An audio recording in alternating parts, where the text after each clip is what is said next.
Everybody should get a notification that we are now recording. Hopefully. Did you get them? Yep. Yes, recording. Yeah, I did, yeah. Cool. All right. So did anybody write some lyrics this past week?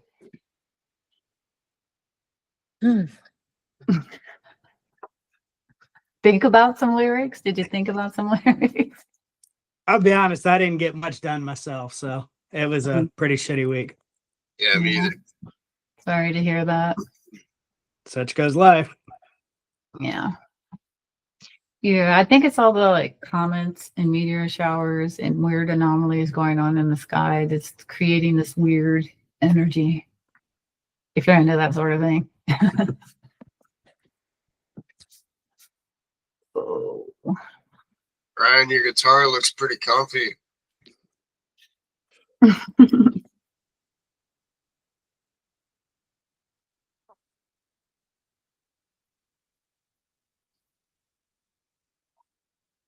Everybody's so quiet.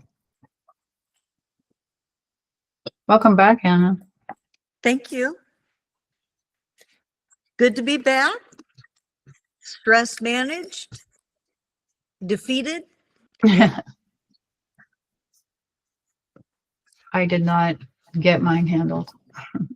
It was the unexpected closing of Nebraska Brewery and some last minute requests. So yeah, you got to put your friends first sometimes. So be it.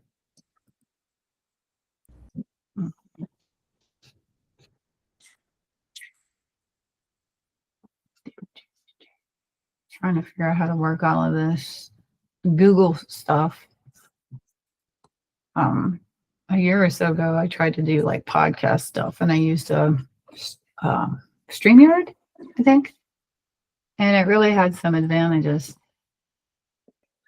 That I just hopefully just put them in. Hello, there he is. Hello. I was like worried. I was like, what if I sent him the wrong link? What if? Nope, can't hear you. I hope I am not late. No, sir. No, sir. You're right on time. We got about 3 more minutes.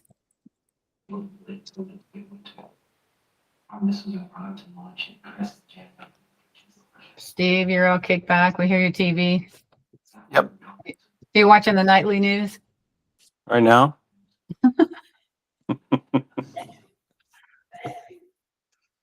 I don't watch TV anymore. Can you hear stuff from my end? Yes. What we're going to do is we're going to put ourselves on mute and do a little housekeeping stuff, and then I'll introduce Mac and let him talk for a little while, and then we'll do question and answers, Q&A kind of deal, if that works for everybody. Or I can just put you all on the spot and make you ask questions. So whatever works for you. How you doing out there, Mac? Has it snowed yet? It snowed last weekend, I think it was. I was kidding. Really? But today was absolutely spectacular. Wow. So it's just a cold rain. You're in Colorado right now? I am. Where was your last retreat? I'm jumping ahead of the gun right now. In Nashville. Okay. Cool. We'll talk about that here in a little bit. Hi, Kevin.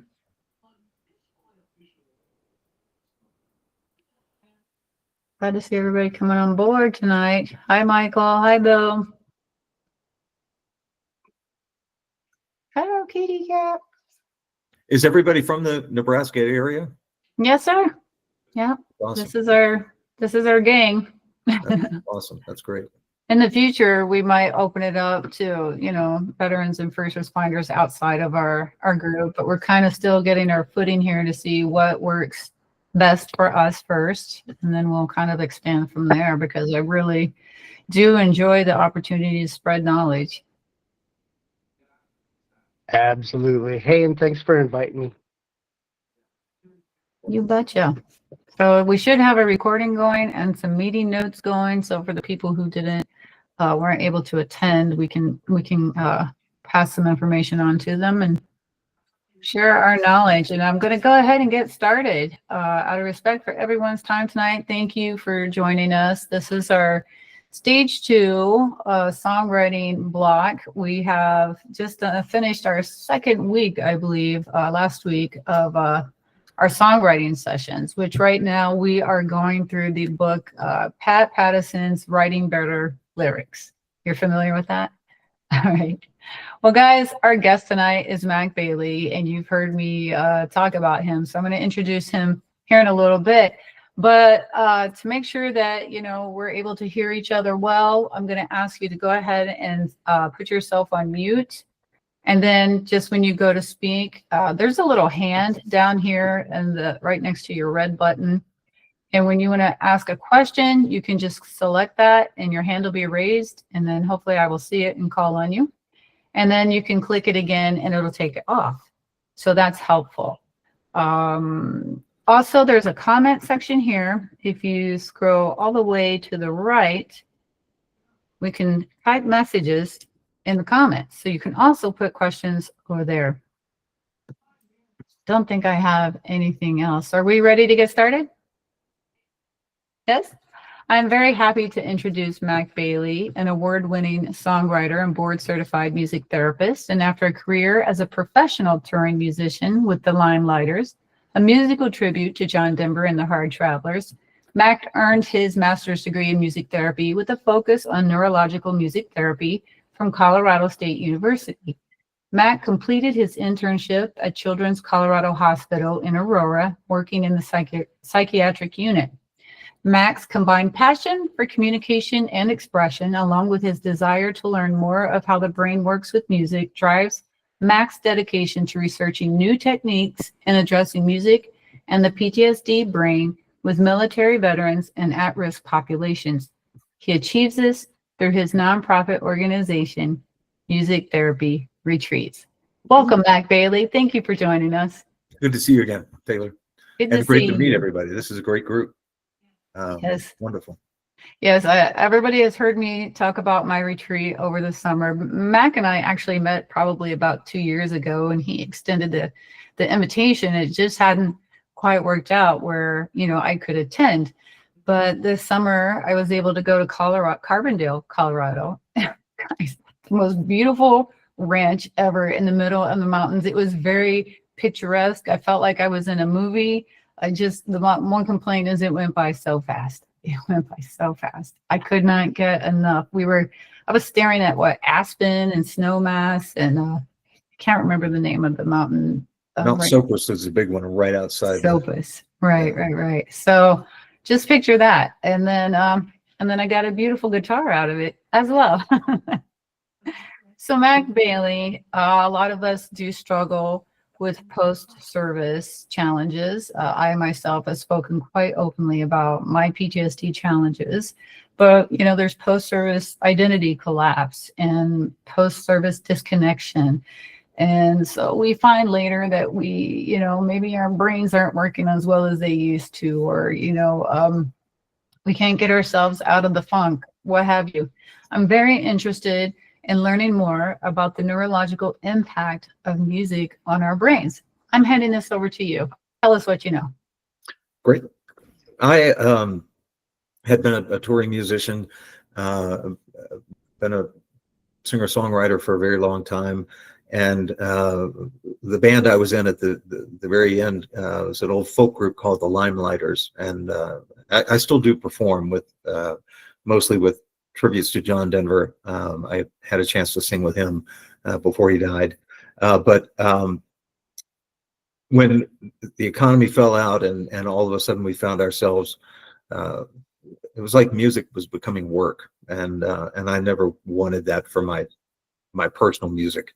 So I went back to school and got my master's in music therapy. And fortunately, this modality of music therapy was all brain-based. And I just became fascinated by how, every part of the brain has a very specific job. And I was also, I had worked with veterans before doing like, for example, if they got together through an organization and did some kind of a group activity, then I would meet with them after the activity and we would write a group song.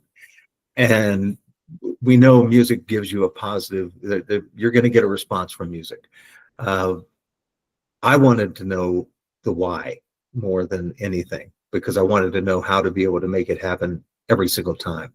So I did some research with brain images, and I have no military experience. So I just want to be upfront about that. And I will never, ever try to assume anything from anybody. But I was fascinated by how the brain images of the PTSD brain, and then brain images of music on the brain. And then I put one map on top of the other, and just kind of said, if this part of the PTSD brain is not active, not working at its best potential, and music really does a lot of powerful things in that part of the brain, how can I use music to improve everybody's situation, pretty much. And my philosophy is that the brain is the hardware, and the mind and thoughts are the software. And if the hardware is not working well, then the software is not going to work well. So I really work to put the brain in the best position possible so that it can then look at situations from different perspectives rather than black or white, fight or flight. Mac, may I ask you a question? Sure. So when you talk about these images, what did you see specifically between the PTSD brain and the music brain?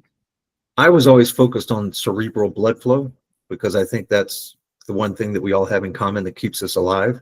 And so in the brain images for PTSD, the prefrontal cortex is underactive. And I always thought it was the blood flow that drove it, but it's actually the activity of that part of the brain that drives it and requires more blood flow. And so that part of the brain, the prefrontal cortex, is our executive functioning, our decision making, a lot of our regulations, and it just is not as active as other brains. So, but the limbic system, which is our memories and emotions, is overactive. And so if you look at it from a kind of a perspective, it's like a teeter-totter with one end on the ground. And the idea of, from a dominant perspective, when I look at this, to me, that means decisions from the prefrontal cortex are based on memories from the limbic system, which to me is very similar to PTSD symptoms of, the foggy brain or avoiding places or isolation, that black or white thinking, fight or flight. And so then my passion became, how do I purposefully activate the prefrontal cortex through music to improve the brain, the way the brain's operating. Okay, so we have a hyperactive limbic system. Is that more connected to fight or flight than our prefrontal cortex? Well, yeah, because it's your memories and emotions, so it's what's firing. And that would be your amygdala, right? Yep, exactly. Right. Okay, And, so now we're going to use music to bring our prefrontal cortex, that's our executive decision making brain, right? Right. Back online. Right, exactly. And just giving it the power to think again, and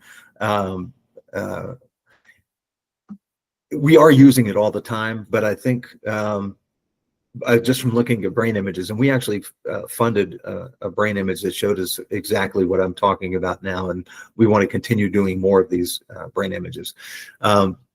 So with the prefrontal cortex being not as active and the limbic system being very active, our job would be to boost the activity of the prefrontal cortex, raise that up, and then relax the limbic system and have the brain at a level playing field. The way we do that is, well, we use it through the guitar, and I know you guys do guitar work as well. And so when we do our guitar work in our retreats, we only do fingerstyle picking. We don't use flat picks. Fine motor initiation comes from the prefrontal cortex. And so you're really kind of boosting that part of the brain, and you're getting fine motor physical therapy at the same time. And the reason I do that is because I really want everybody to realize that you do have 4 fingers and 2 thumbs, you know, a thumb and 4 fingers on each hand. So you can, they're independent. Allegedly. Do what? Allegedly. Allegedly. And they do work independently, but they can work together as well. But too many times, if we get wrapped up in just keeping our hands in one motion to strum, I think we're kind of losing an opportunity to boost that part of the brain a little bit more.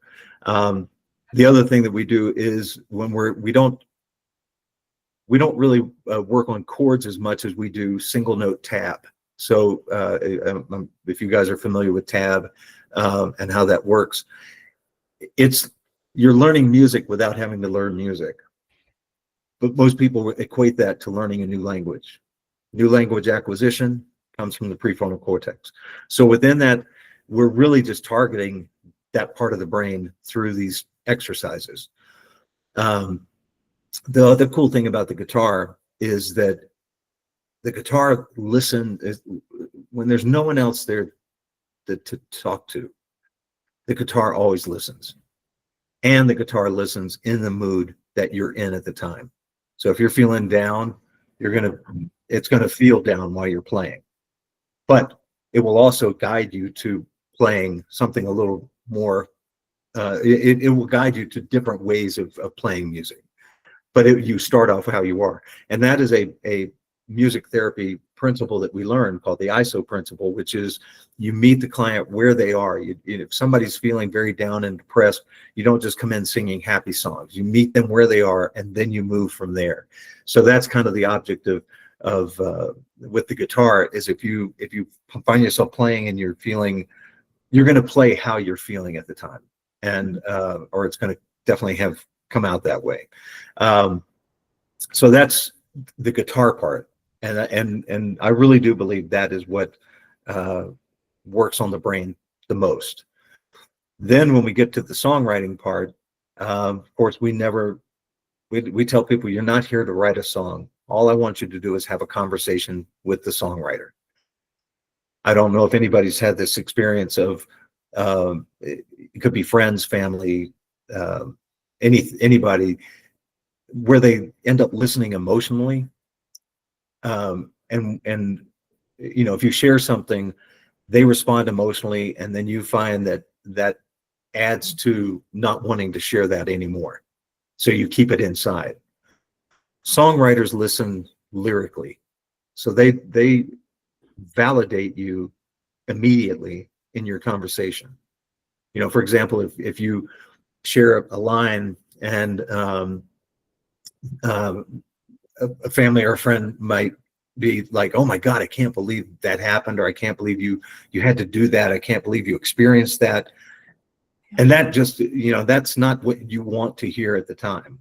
And a songwriter, the songwriters we use and vet, will say something like, oh, do you mind if I write that down? And what would go with that? Tell me something new. Tell me something different that goes with that, so that we can keep adding to that, which is very different from, oh my God, I can't believe that happened. And so it just validates it from the very first part of the conversation. The other part of songwriting is that it structures your thoughts, so it's no longer that free-flowing thoughts that are hard to stop in the head. And by definition, with songwriting and music, there's structure to it. So you have to stay focused on one snapshot as opposed to having it be wide open. So all of these things are designed to boost the brain if they're used purposefully. we know we're going to get those responses, but I think there's a big difference between doing it as an activity and hoping for the outcome, and doing it purposefully and knowing the outcome's going to be there. And that's what makes our little 2.5 day retreats, I think, so powerful, is that we put the brain, we work on putting the brain in the best position, so then the other parts fall in line. That's And very again, interesting, Mac. Let me ask you a question now. How long does a person need to practice those skills on guitar, or, you know, get into songwriting to feel the impact or feel the improvement in their brain? Like, how long do I have to practice before I feel, you know, the positive effects of it? I really believe it's not a matter of a long time in a day, but times, 10 minutes, 15 minutes a day, just to sit there with the guitar, build that relationship, so that it is not just an instrument, but it is, it becomes your best friend, your therapist. It becomes everything. And then hopefully the beautiful thing about music, if you get instant audio feedback, so the more you hear yourself improving something, the more you want to play, the more you want to learn, the more you want to expand what you're doing. And so it's kind of a built-in system with music. I mean, that's the way it is with us. Music trains into our brains easier than anything else, and we can retrieve it easier than anything else because of the structure of music. And so if we use it for our own healthful benefit, I think magic happens. And I think it happens because of the individual committing to it, staying involved with it. I always say, don't ever I love seeing guitars out in the pictures there, but don't put guitars in cases and put them in the closet, because out of sight, out of mind. But if they're out, they will talk to you every time you walk by it, and they will just say hi. And so those are my thoughts on the guitar and the songwriting. And I do have some other thoughts about specific things about songwriting, that if maybe there's some questions coming up about that. But Absolutely. I think there's so much more to explore here, and I'll give a TED talk any day on why guitar is like the best instrument to pick up when you're trying to heal. Number one being, that as you hold it and press it against your body, that's against your nervous system, your vagus nerve. And so as soon as you start strumming and that vibration starts to, impact your body, your blood pressure changes, your heart rate changes. You start releasing dopamine, like all of these positive impacts. And this isn't really necessarily that you sit down and you're able to play a whole song through. It is you sit down and you focus your energy and your intent on just this instrument, on strumming it and trying to learn from it. And I just find it really fascinating, just all of the positive. So you were talking about how, you're hearing and you're seeing, and all of that just goes back to your brain. And so in 2021, I went into a really severe PTSD crisis. And this one lasted about 3.5 months. It took a long, long time for me to come out of it. And the whole following probably 18 months, I kept saying I felt like I had a traumatic brain injury because I couldn't remember anything. I remember standing in front of my stove and I couldn't figure out how to turn it on. And I got really scared because I thought, oh my gosh, I have Alzheimer's or something severe is happening here. And I think I just read some research that said that they're starting to equate a PTSD brain to a traumatic injury brain. Have you heard anything on that? Yes, the correlation and the comorbidity of those two situations are they're hand in hand, pretty much. So yeah, and music has the ability to create new neural pathways. There's EMDR is very, very successful, very popular. And I just believe when you're working with music purposefully, I feel like and I'm talking about my organization, but I think it's universal too. I think music is a natural EMDR, because it is using your entire brain simultaneously, bouncing back and forth between the hemispheres, and you are, they say that the purpose of, or one of the goals of EMDR is to turn a traumatic incident into a memory, so that you don't respond to it the same way that you would if you were triggered from the initial experience. What we find with songwriting is, you write your song, and it can be as intimate, raw, painful, passionate. And when you write it, you're going to feel all those emotions and almost be exhausted when you're finished with the song, but yet you're still driven to want to play it and keep playing it, because you just every time, when they say what's your favorite song, it's like my next one's going to be my favorite. I can tell you that. Right. So I can speak on EMDR a little bit in terms of what you're saying there. So with EMDR, it's bilateral stimulation. So you're using both of your hands, and you sit with an activation, a memory, a thought that keeps circulating in your head, and then you set an intention for what you want the outcome of that to be. So, I'm safe, or I trust myself, or whatever. You want to turn that into a positive thought. Through the bilateral stimulation, what you're working on is desensitizing the triggers that activate you. So one of the things that I found really compelling here was that, I'm a very concrete thinker, and there's a lot of those in this group here, that I felt like, to fix this problem, I had to really analyze every aspect of it. And with EMDR, you don't do that. You sit with the activation. You feel it in your body. You process. What do they say? You got to feel it to heal it, right? My favorite part of that, which I then correlated to songwriting, and I kind of have said this in passing, never really explaining it, is in songwriting, you get to control the outcome. Mm-hmm. With EMDR, they're always like, sit with this feeling, and then just let your brain spin out. Whatever you think about is not wrong. And sometimes my brain just be thinking about all kinds of stuff. But so I agree with you that this is very much like EMDR, because especially when we pick it up in an emotional situation, and we're able to pour that energy into this instrument, we are kind of able to bring ourselves to a different outcome. Right. Not always, but often.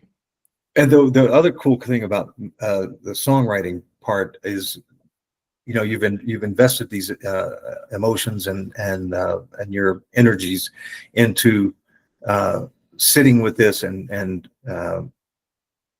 working on what the best way to word something, finding the right word. I always make sure that I have a rhyming dictionary and a thesaurus nearby when I'm writing songs.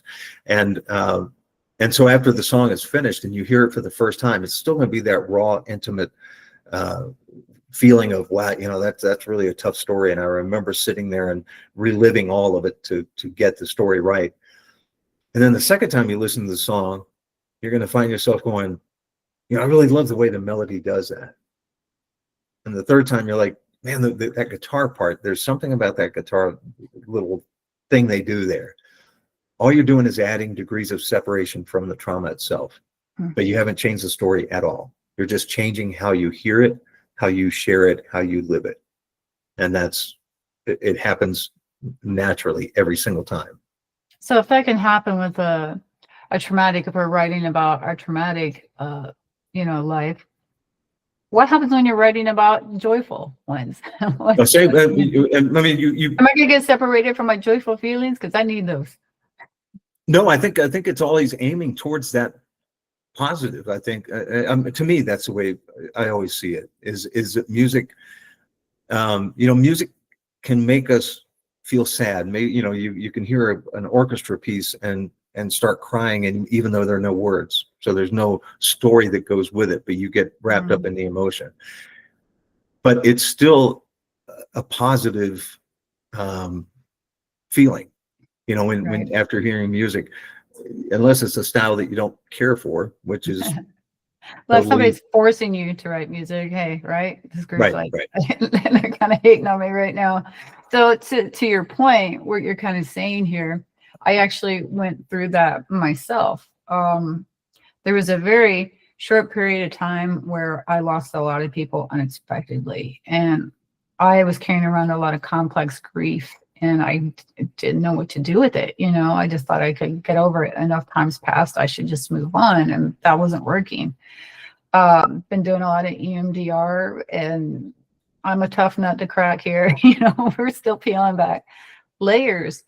But what ended up happening, I actually was inspired by David Mike here. I went on a journey with him, with his wife, and last year when she passed away, you know, every time Dave talks about her, and I hope you don't mind me speaking on this, Dave, his eyes light up, and you can tell Dave's like right back there in the moment with her. And I just found that to be so beautiful. And I had talked to other people similar. They're going back to these memories, and if I didn't know the outcome, I would think, oh, these people are still here.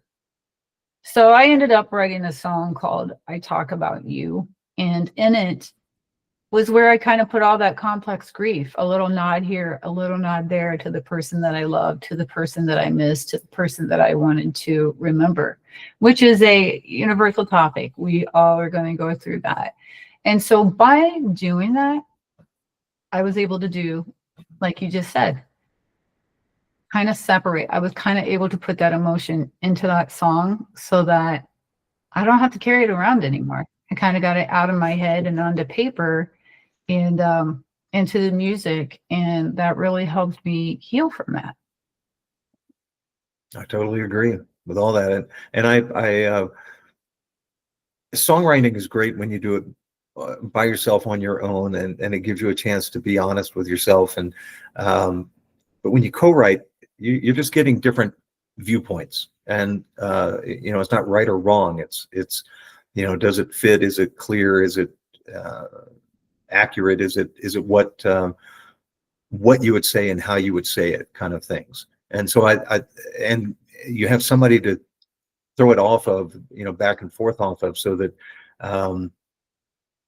if you aren't able to find the right way to say something, maybe the other person has a way to get you a little closer to it. Yeah, perspective is one of my favorite things to talk about, is getting an outside perspective, because sometimes we're too close to it. We're too close and we're trying to control too much. And then something simple will come out of somebody else and you're like, ah, why did I think of that? That's genius, you know? Yeah. But I love it. My favorite part in all of this is I just get to make stuff up. I just get to make it up. It doesn't have to be true in essence, but a little bit from here and a little bit from there to tell a story that I want to tell, you know? And so I'm looking forward to everyone collaborating and getting that experience as well. That's great. How does that work with the program, with the songwriting? Is it where people work on things and then bring them in to have them kind of critiqued, or is there a group or you know, multiple people writing together? Well, we're only this is week 3, so right now we're just working on the 3rd chapter of the book that I spoke of earlier, and so we're not quite there to that point yet. Okay. But the goal is to try to write a song by yourself, and then hopefully, yes, get with other people and collaborate also, or work with an instructor. Or I'm not quite as developed as being able to bring in songwriters. I know you know some people, you know, but my goal is to eventually be able to pair our heroes with a songwriter that will not take over the songwriting for them. I feel the writing part of this is what's essential. The song will come, but it's the writing it out, the exercise of writing. Now, I had an experience with a program where I got paired with a Nashville musician, and I thought this was really great. So my first question was, you know, what are you known for writing? and it was a song that was very degrading to women. And so me being an MST survivor, right away I was like, well, this is a poor match, you know? And then he was like, go ahead, dump your trauma on me. And I don't like feeling like somebody's trying to exploit my trauma. So then I kind of controlled, you know, what I wanted the song to be about. And then, you know, he just kind of like rushed through the experience. And when it was all said and done, I was like, what's next? And he was like, that's it. That's it. That's your experience. And so that didn't sit well with me. Like that wasn't the outcome I had hoped for. And so with this stage 2, you know, not everybody's going to feel like they've written a successful song. I just want them to write a song for the experience of it. But some people will come out of this a songwriter, and some people will at least come out of it with the exercise and skill of how could I view this situation lyrically? How could I change the perspective on this? You know, because like I said, because we are black and white thinkers, we are problem solvers. We are able to hyperfixate on topics until we can fix it. I'm trying to incorporate that more relaxed. How do we let the flow happen here? And you know, so like I said, we're only 3 weeks in. We're open to ideas and connections if you have any. Speaking of connections, I would like to back up a little bit and talk about some people you know. Do you know anybody, Mac? What kind of people do you know? Who are your friends? Start name dropping. Definitely crossed paths with a lot of people through the years, and in fact, I was just Vince Gill is a friend, and I was just watching. He's releasing like 70 songs or something like that coming up, and he was talking about how you know, his voice, his singing is a little bit different these days, and his guitar playing is a little slower, and he's adjusting to that, and he's just he's been doing it a long time, and it was just interesting hearing him keep the passion and make his adjustments from what it's always been for him. But his songs, I think, are probably, his lyrics are probably going to be more poignant than ever before because of all of his experiences and where he is right now. Yeah, great storytellers. I mean, when they're able to really pour their wisdom and experience into music, and it goes just beyond, you know, a pop song on the radio or whatever, those storytelling songs really grab me.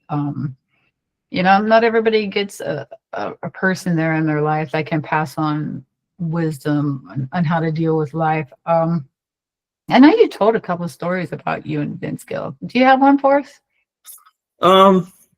Well, one funny one is they were here in Colorado, and we were at this recording studio shooting some public service announcement videos, and at one point Vince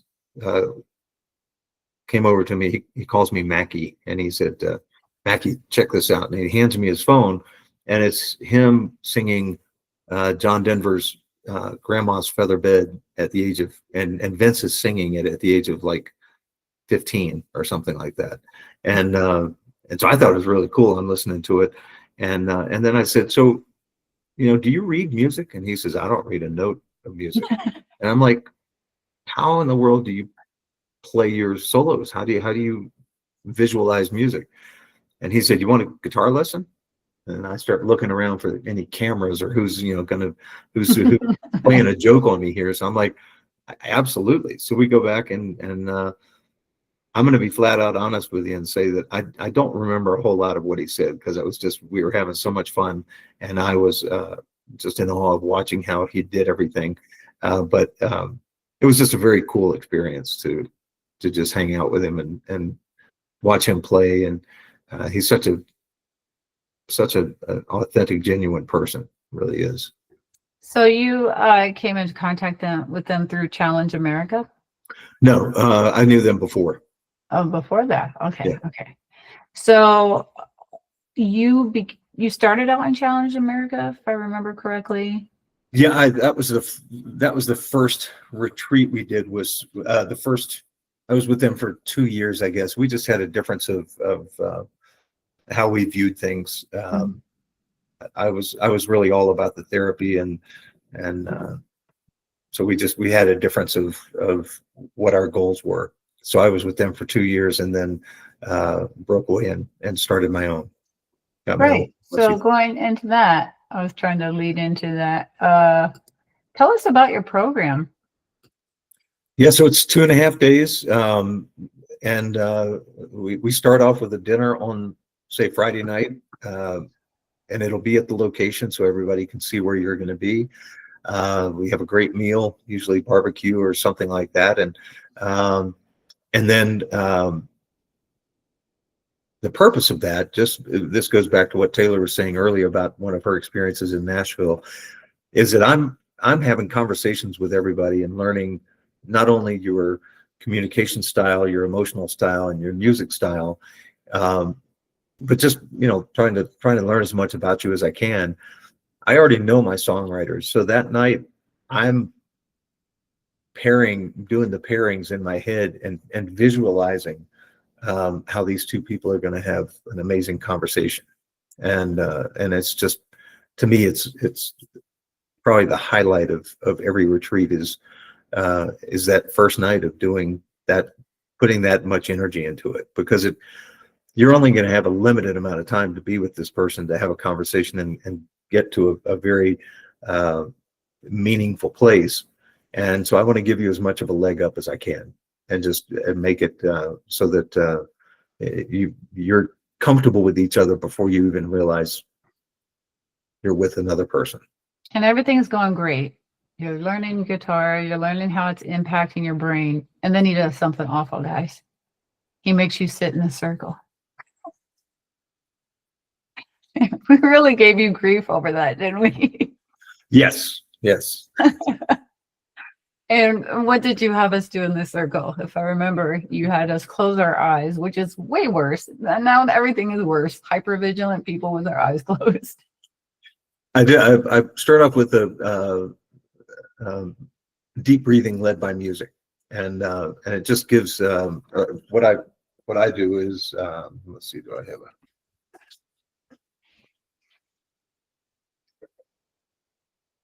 what I play is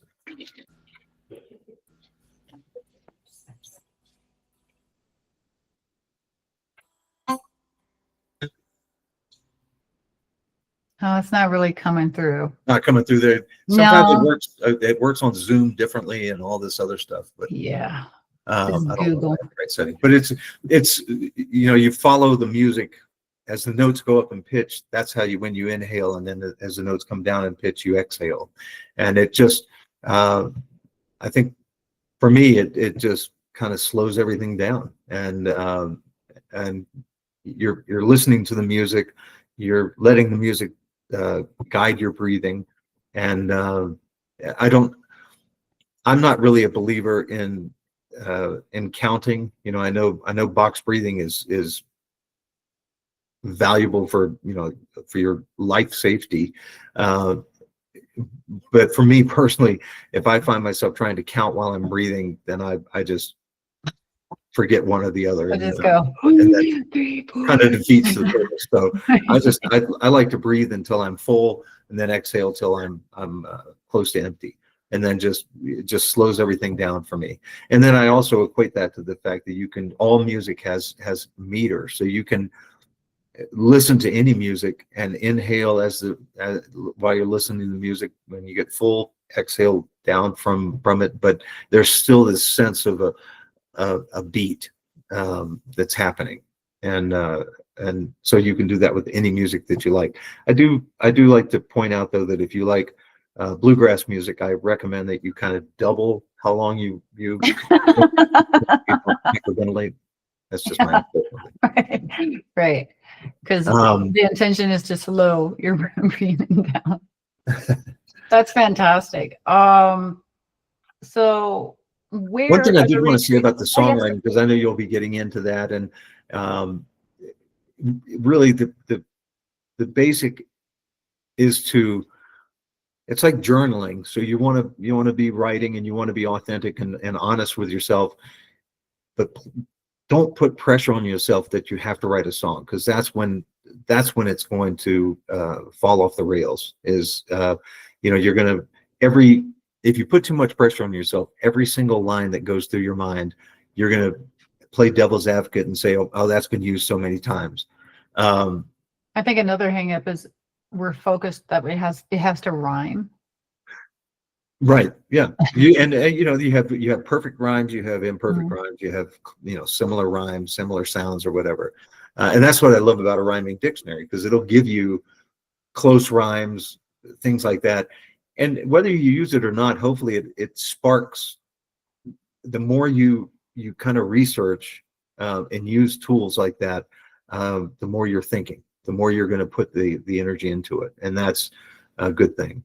Well, yeah, I think last week when we were talking, it was about using our senses, which I think is why you pick the retreats that you do and the locations that you do, because really, I mean, it's so grounding and so beautiful, and then you really are in a place where you can relax and really focus on your senses. Yeah, that's really our whole goal is to set you up for success, not to put not to put you in a position that you can't live up to. That just would defeat everything. One thing I was thinking about that, when you write a song, sometimes there's endless ways to write songs. You can do the lyrics first, you can do the music first, you can do them simultaneously. You can use like an existing pattern of a song and change the words to it. Blues style, where you just repeat one line, a couple of times, and then have another line that finishes it out. Sometimes, what I always find that the most difficult line to write is the first line of the song, and that's setting the stage for whatever the song is going to be about. And so this is a trick that I use that I just wanted to pass on, and if it works for you, great. And if you have any examples, I'd love for you to share it with me. But let me give you the example of how it kind of came about.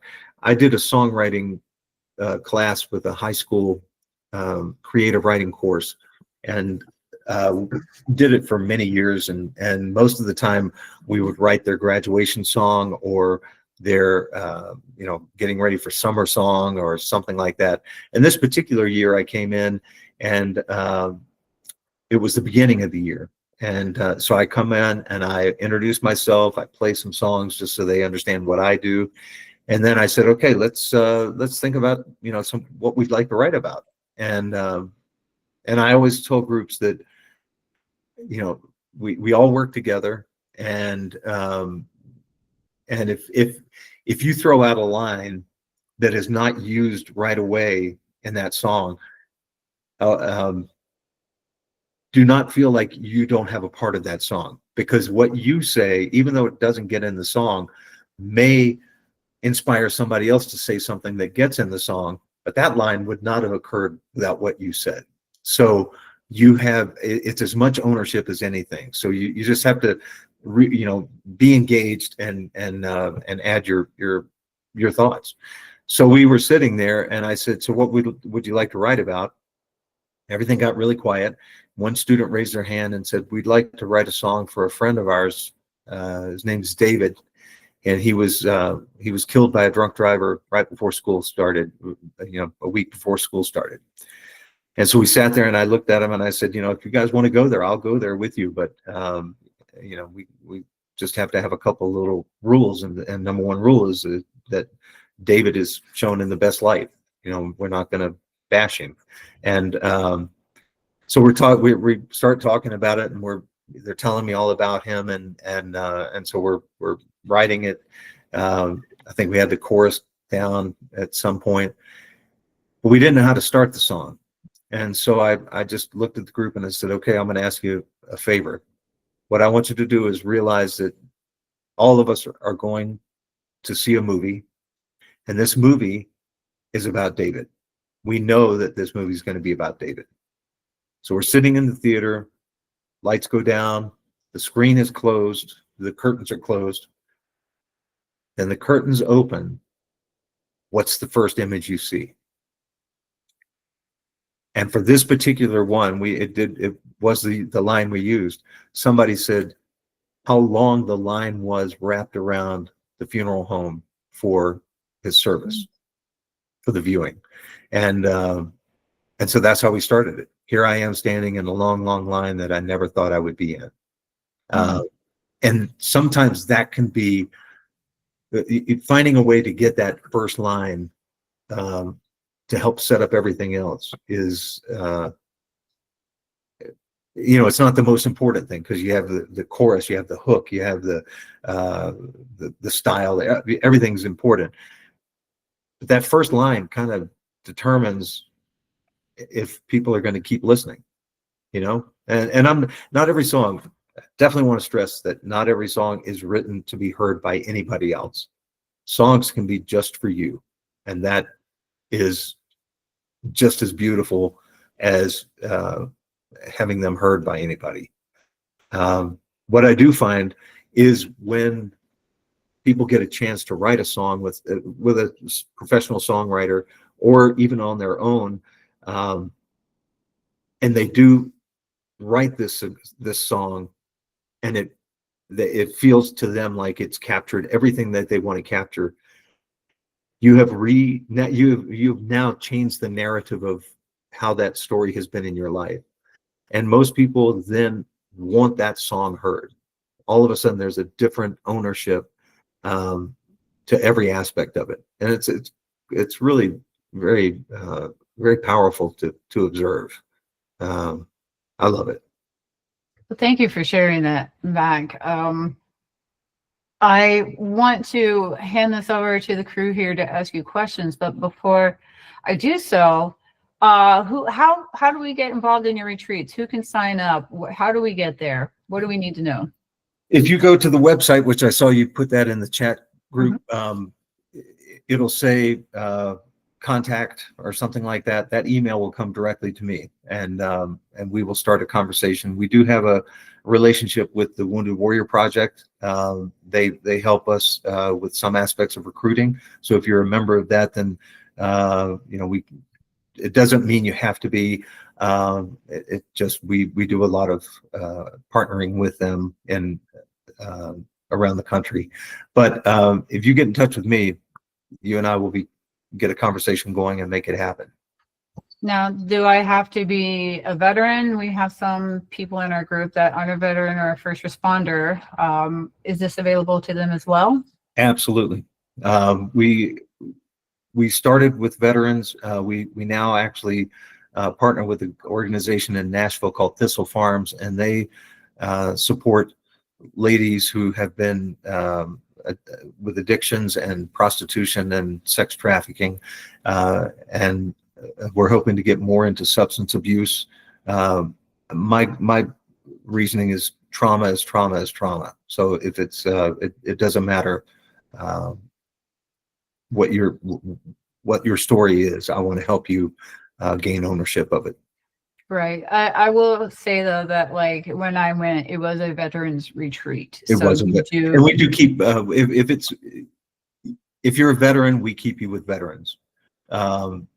We just kind of feel like it just, our groups are limited to 6 people maximum, and it helps with the cohesion of the group. It just kind of helps things flow, and it keeps the group together. Fantastic. All right, I want to open this up to you guys. As I said at the bottom there's an indicator. It's a hand. When you click on it, it'll raise your hand for you. When you're done, you can click it again and it'll take it down. So if you have a question, go ahead and throw that hand up there and I'll call on you and you can unmute yourself and talk with Mac. I will also say that Taylor and I have been talking about how to bring this to Nebraska. So we're that's part of the conversation as well. And I will say also, you do get a beautiful Breed Love guitar out of it. I felt kind of guilty. I was like, do I need another guitar? And the answer is always yes. Yes. You gave us the greatest line. I mean, I can't tell you how many times I've shared it since that retreat of I needed this guitar a lot more than I needed another prescription.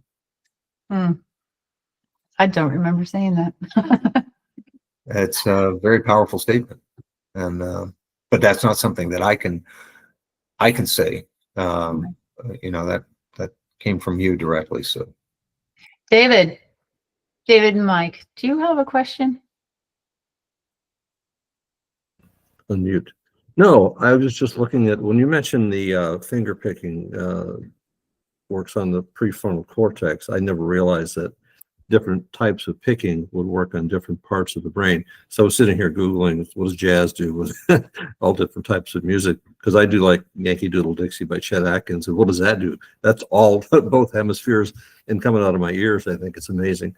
So I didn't realize that, but it's just fun to be able to keep up with the mental activities and the mental acuity to play and just be creative. So it's just fun, interesting. it's amazing to realize how much multitasking you are doing when you are playing the guitar, when you are singing, with that. I mean, it's mind blowing what is actually happening.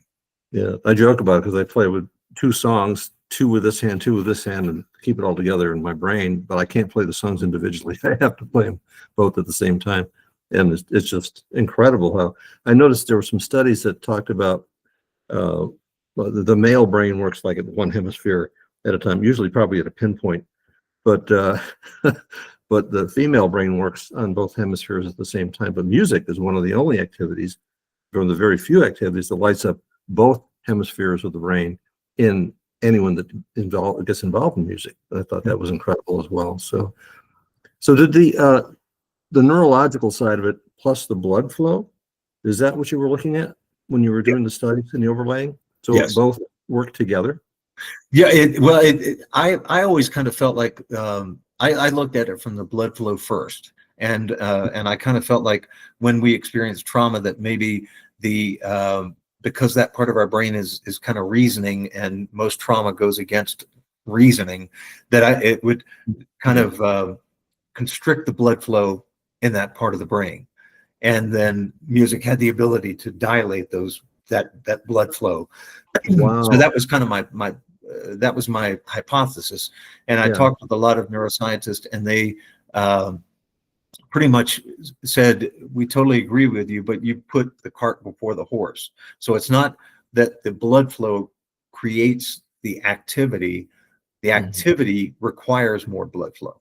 Oh, got it. So that's I just had it backwards in that sense, but I do believe that that's what it is. That yeah. Great. Thank you. Great question, Greg. That's great. Does that Brian, go with the thought process of where your focus goes, energy flows? I'm sorry, one more time. There's a saying, where your focus goes, energy flows. So when we're focusing, are we redirecting blood flow in our brain? Is that what you're saying? I would say absolutely. You know, because you're that activity is requiring more blood flow to match that activity. I mean, okay. I can't quote, but there's something about how many calories are burned from brain energy, and so it requires that to keep it operating at its best. Right. So we're literally working out. Brian, I see you have a question. Go ahead. You guys hear me? I see a lot of head nods. That's good. But no, my question is, as you go in to start writing, just throughout the day, is there something you do to kind of like focus your energy on writing, or just kind of center your mind on about the writing you're about to do? One of the first things I'll do is make sure that I have a good piece of paper and a pen, and then I have access to a thesaurus and a rhyming dictionary. This is if I know that I'm going to be putting the energy into it, so that I kind of feel like I'm setting myself up for success with being prepared for everything. There are other times that I've had many songs that I've written that I just sit down and I start writing, and the next thing I know, I look at it and there's minimal scratches in the music, in the words. It just flows just the way it was coming out.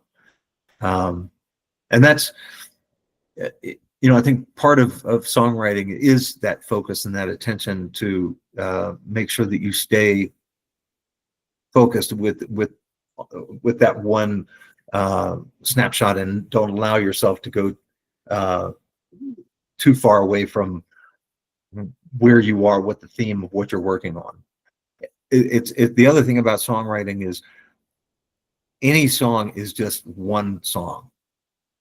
And what I mean by that is that you have the power to write many, many songs. So each song doesn't have to be the end all of everything, because we do put our pressure on ourselves for that sometimes, thinking that this one just has to be the one that captures everything. Maybe this one sets it up in some way, but the next song, there's another song that's going to come in and captures another aspect that may be similar even. There's nothing that says you can't write more than one song about the same topic. And you just come with it from a different style, different chord pattern, different, major, minor. That's the beauty of music, is that all the properties of music allow us to have unlimited ways to express ourselves. Thank you for that question, Brian. Jeff, go ahead.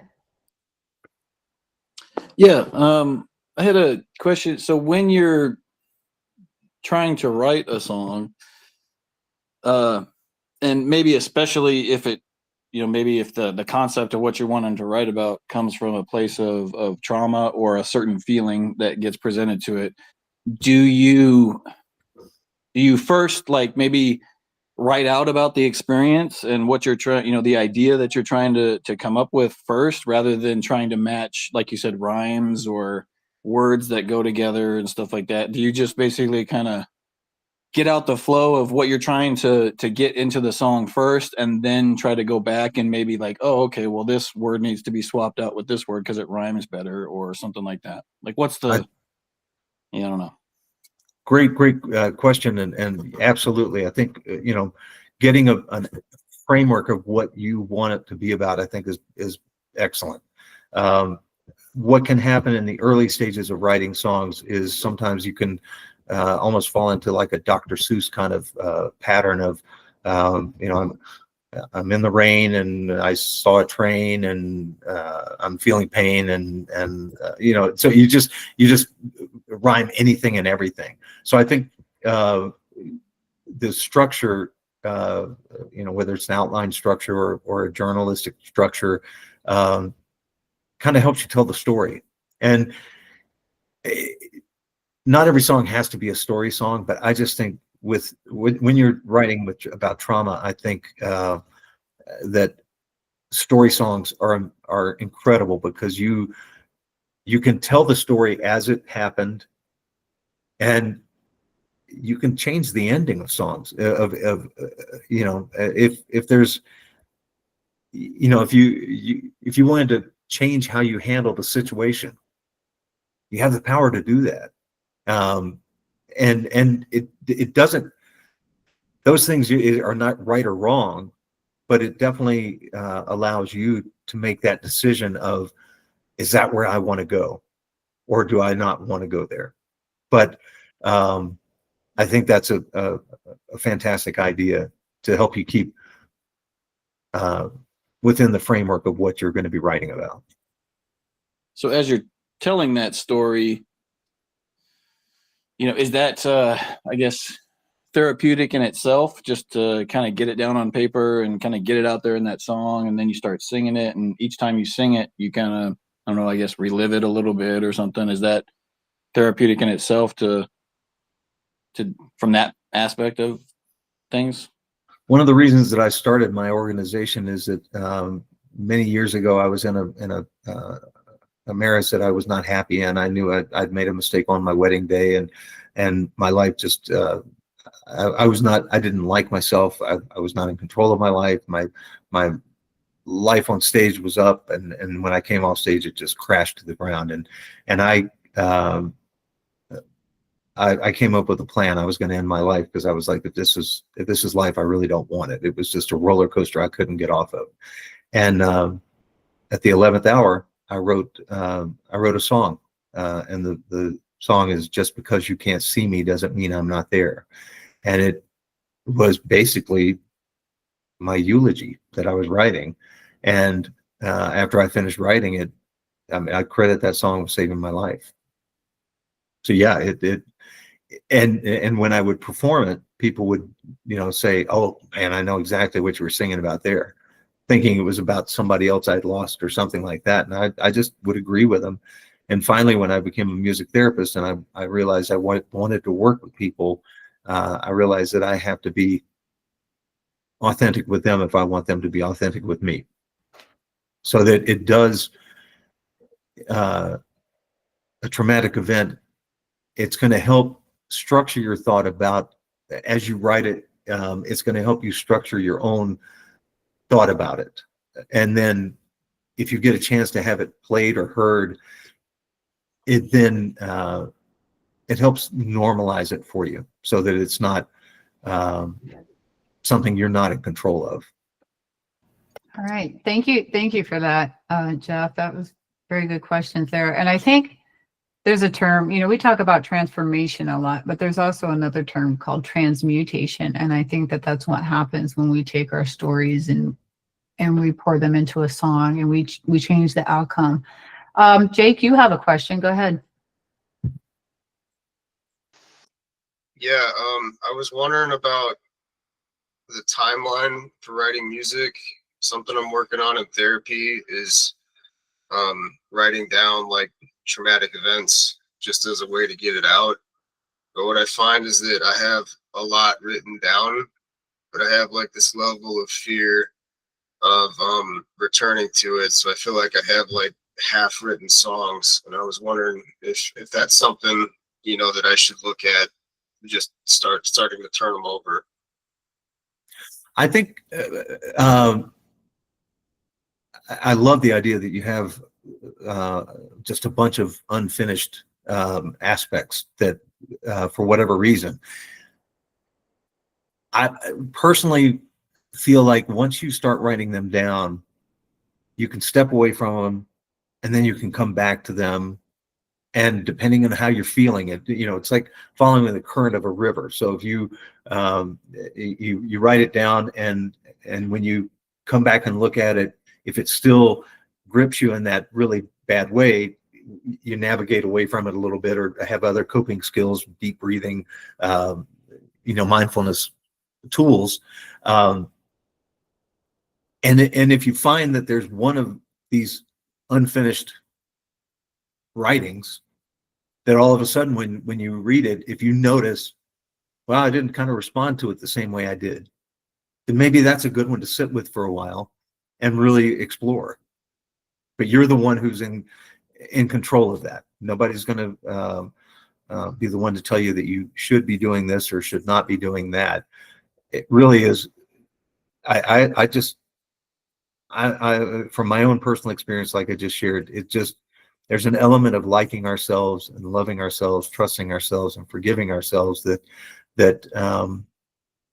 we need to learn. Need to learn to like ourselves enough so that we can, visit something, and if it doesn't feel as bad as it did before, maybe we can sit with a little bit longer. But definitely don't put pressure on yourself and put judgment on yourself of how you respond to any one of them. They're things that you've written down, they're experiences that you've had, and if you can turn those into a song, maybe if one doesn't strike you as so visceral one time when you read it over again, maybe pick up your guitar and just say, if you can hear a pattern or a rhythm or some way that the lines are said that have a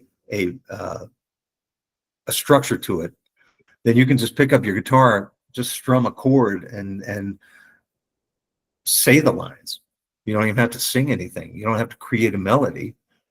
But with music, the beautiful thing about music is you're taking all these aspects of journaling and EMDR with the working on, thinking of it in different ways.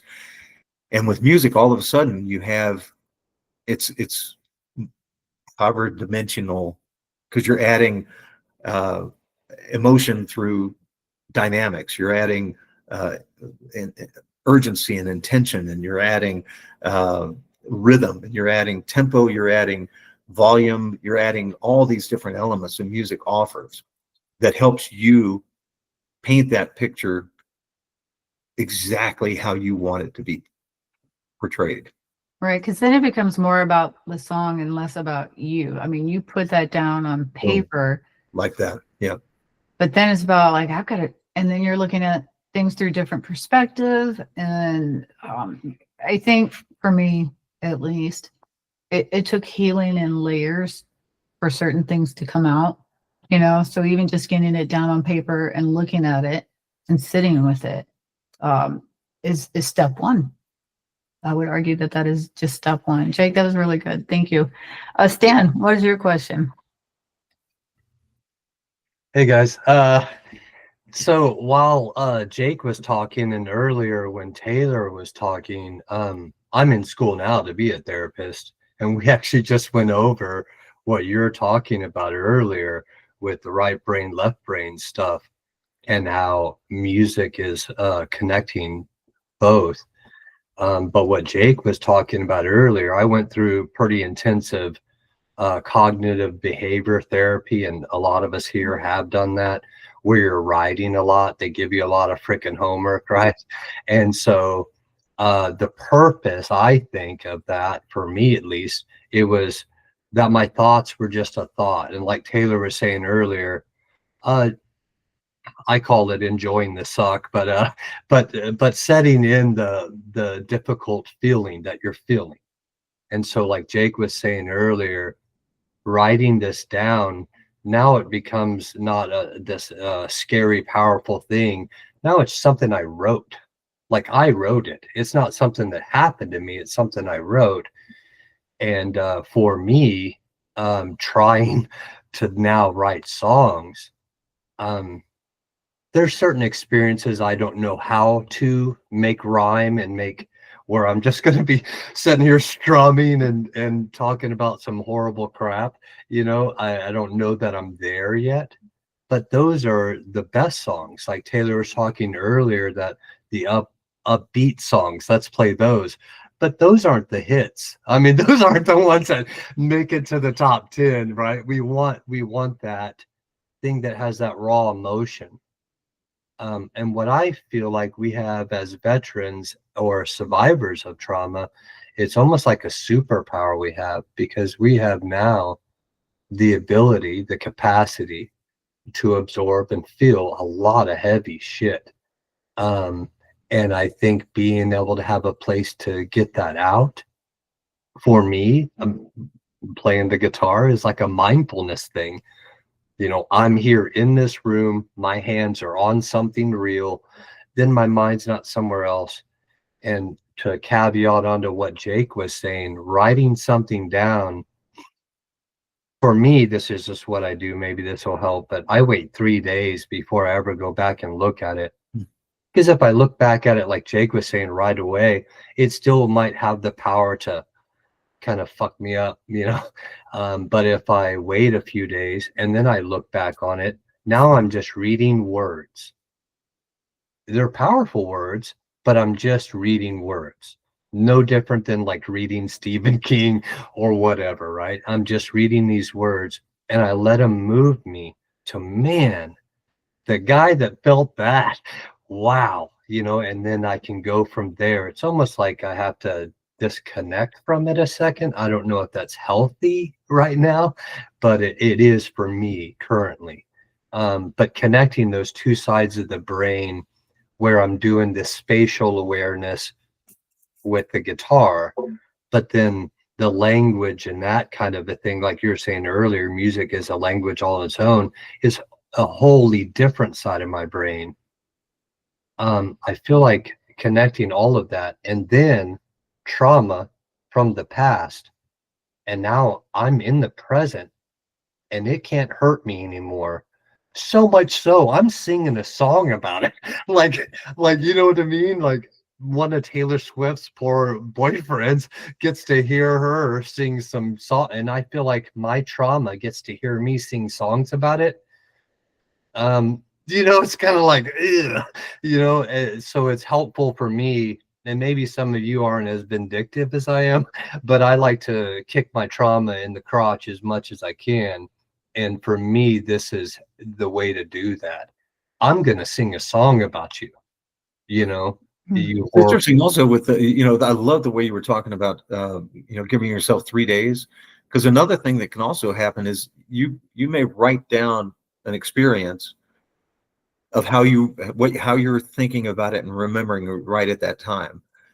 And then you come back 3 days later after and read it, and you actually may remember other aspects of it from a different mindset, because you're 3 days removed from having it in a finite place. And that's right. And so you just keep learning more about yourself and the experience through that exercise. I think that's fantastic. The other thing I think is important and can work as well with you're writing it down and giving your space between it, is to, when we talk about trauma, it's usually something unpleasant and something that doesn't make us feel good. And so we've actually had some songwriters that have really been exploring with veterans. Tell me something that was positive from your military, just so that you break that pattern of only thinking the trauma is a bad thing.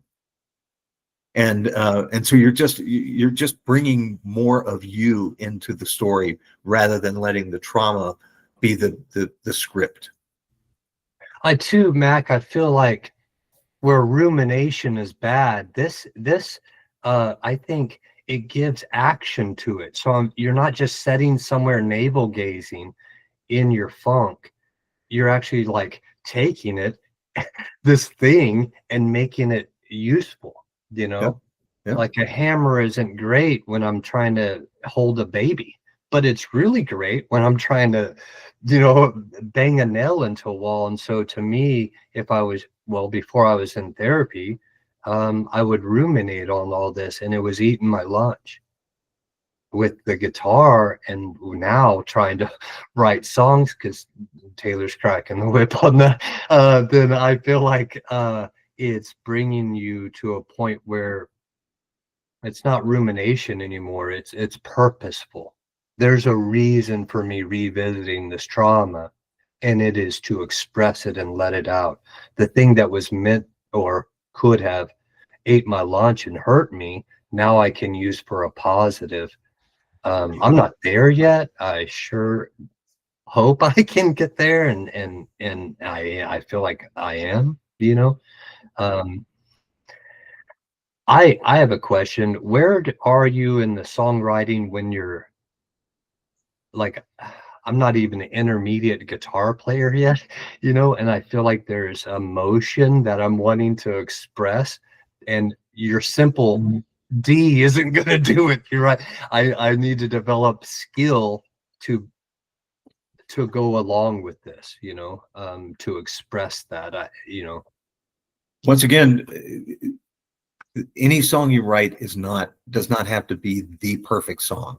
Every song is a step towards the next song. Every song is a step to expressing a new way to look at it. It could be the same story, but it's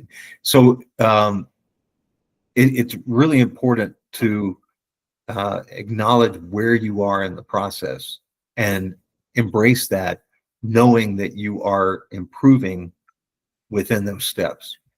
So, for example, the big saying in Nashville is, a great song is 3 chords and the truth. And so that's a true, that's such a true statement. How many songs have been just D, G, and A, and that's not the purpose is not to wow everybody and impress them so much with your musical abilities. The purpose is to share this story and pull people in by how you structure it, how you write it down, how you put it together, and then how you put it in front of them. I agree with that. And I would argue this point as well, Stan, that along with growing your library of chords and your skill set with strumming, the other thing you're doing is you're growing your network of musicians, and you're going to collaborate with people. You're going to find somebody with the style that will help you express your song. So you gave us a lot to think about there. Michael, I saw that you had popped up and taken your hand back down. Did you still want to say something or ask a question? Oh, hey, Stan, I liked a lot of what you were saying. I come from the different approach of music, and I just wanted to bring to you, Mac. You mentioned the full brain activity with music. Meditation also does the same thing, and for some reason, the two mix with me. So there's always a song there, and if I meditate or if I'm playing something and something hits with me. I go into that mode. I have to record at that point because I'm playing something I ain't hearing at all. I'm feeling. And then when I read back to it, it's like, okay, that's something. I need to work on that. And when you talk about the messy process, you can't get more messy than that because it's pure feeling and pure meditation into something that you don't understand. For instance, how I developed that was I didn't have very good communications, which is kind of pointing out. I'll shy away from it. But once I get going, I do all right. But I would go down and pound on I had a piano, not a guitar. And that piano faced a concrete wall. So all of that sound would come right back at me and hit me and take me where I needed to be. Now I'm having fun. The guitar's starting to do that as well. But yeah, what are your thoughts on that? Oh, because like the other day, I was not careful, flipped open the guitar case, and the guitar strap bounced on the strings as it was going. That instantly hit something with me. And when it did, picking up the guitar, putting the strap on, there was a song there that I've never played before, and it was complete. Also, you pointed out, you were talking about the being around the campfire and talking about David and the funeral. Bam! It hit it again. So I'm really into what you're saying because obviously I'm zoning in with that. But yeah, I just pulled off another little song just off of that. So, I just wish I could perform these songs. My combat experience has stopped that ability. So, but what are your thoughts on meditation? How much it plays a role? Because it certainly plays a key one in mine. Meditation's fantastic, and just it really is all about just awareness and just focusing and slowing everything down. And I think what you're doing is great. I also believe there's so many options, so many different ways to view one thing.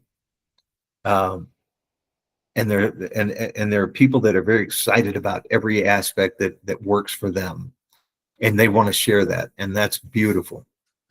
If it doesn't work for you, try to take whatever little piece that does work for you, and embrace that, and then see where that takes you. So sometimes we just put pressure on ourselves to have to get the results that we're expecting, rather than get the results that are actually coming to us. I think, part of what you're saying there is trying to tell somebody who's new to music, new to writing, is like, you're going to have your own style. And they're like, what? I don't even know what's my style going to be. And it's like, yeah, you got to get to know yourself to learn that, and that's really hard to do. I think a lot of us like to disassociate from life and our bodies, and because we don't want to deal with that pain, we're so always looking outwards. So to take that time to reflect and sit with ourselves and what we're thinking, what we're feeling, what we're going through, then you cultivate that. But it takes a lot of also exposing yourself to other people, their methods, their styles, and just picking and choosing what you like as you go along. Jake, you have a question.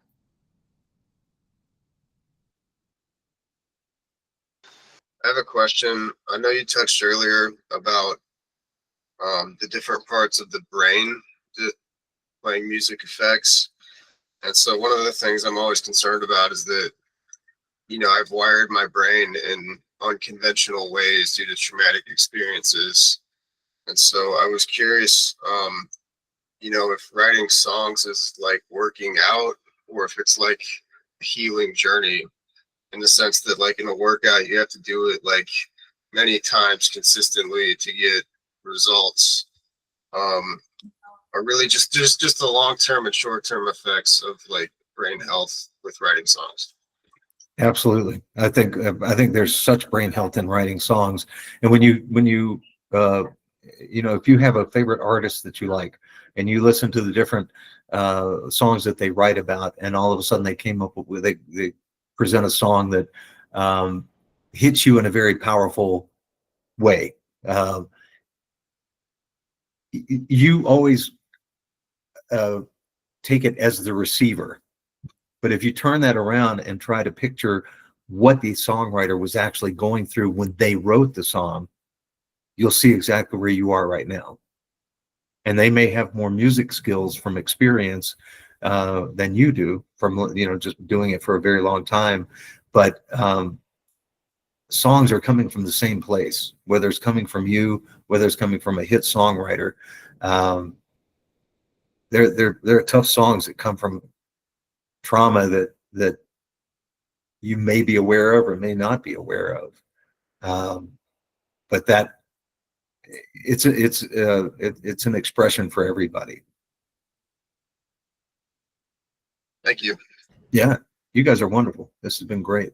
Yeah, I do appreciate all the questions and interaction with Mack tonight. I just really, Mack, thank you so much for passing this knowledge on to us. I find it's very valuable. I think that that's one of the things that's actually missing from the VA's approach to helping heroes heal, which is not helping us understand what is happening in our brain and what is happening to our body and how we can play a part in our healing journey outside of a pill, outside of a therapist, that there's things, because at the end of the day, I always say this, at the end of the day, I always come back to myself.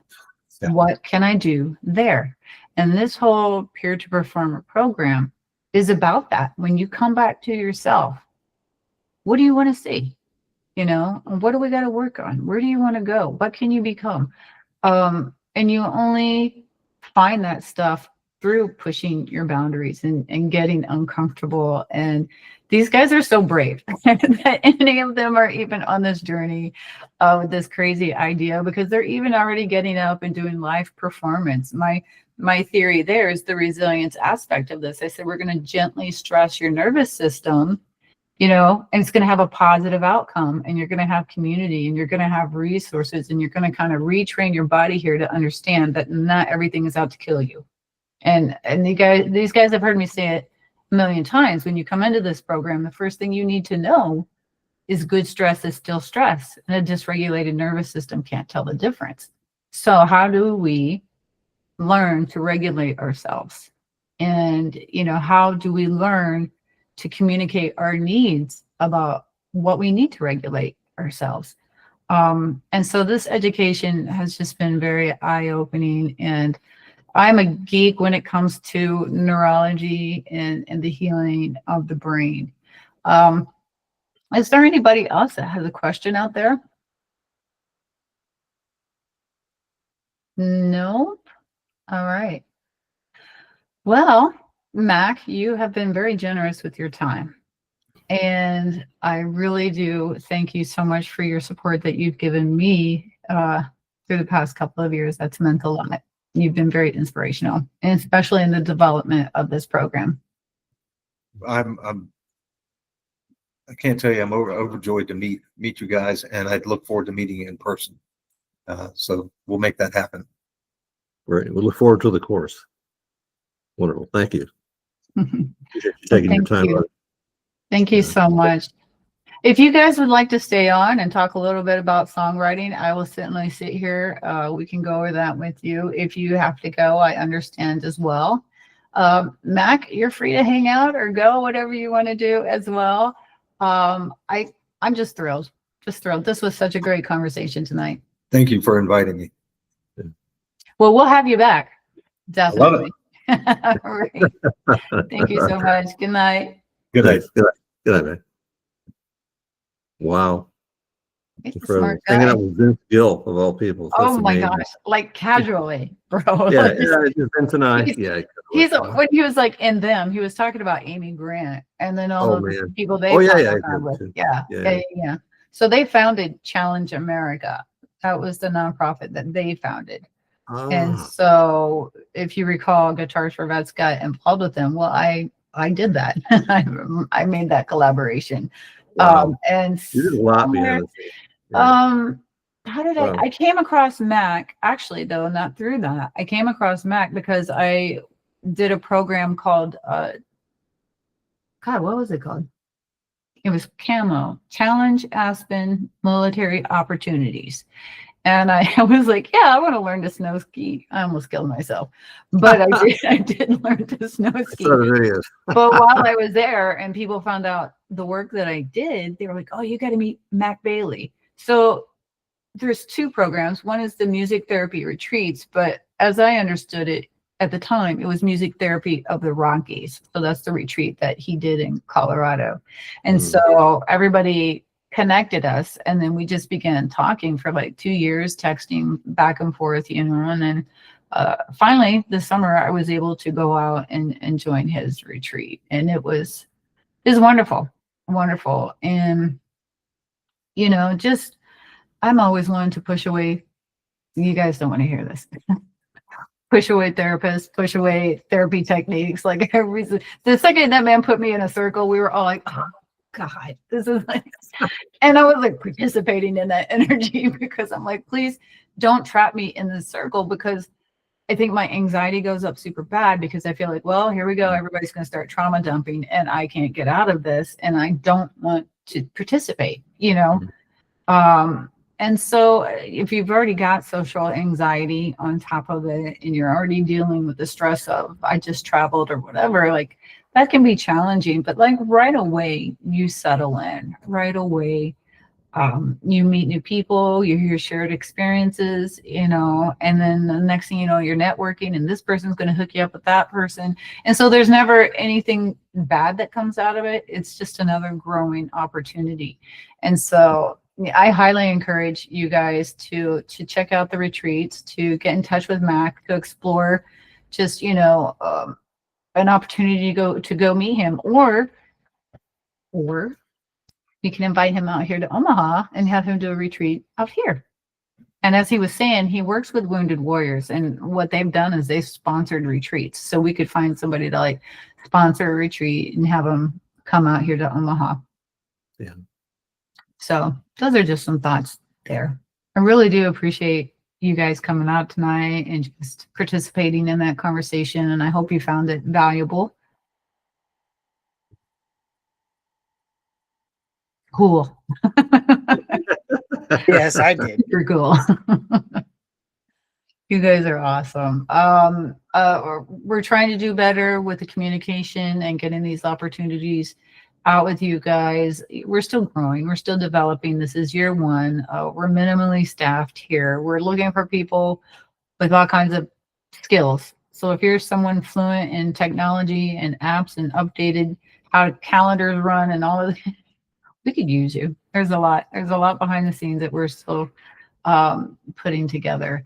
But other than that, upcoming opportunities, I believe tomorrow we have in-person songwriting class. And then after that, we have next Friday is next Friday is Halloween, right?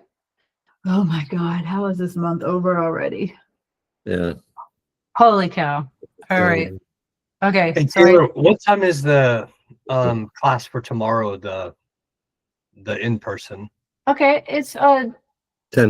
the 10 to noon. I think it's 10 to noon. Yeah. Okay. So And that's at Bellevue in that same room? yep, right. Big Yep.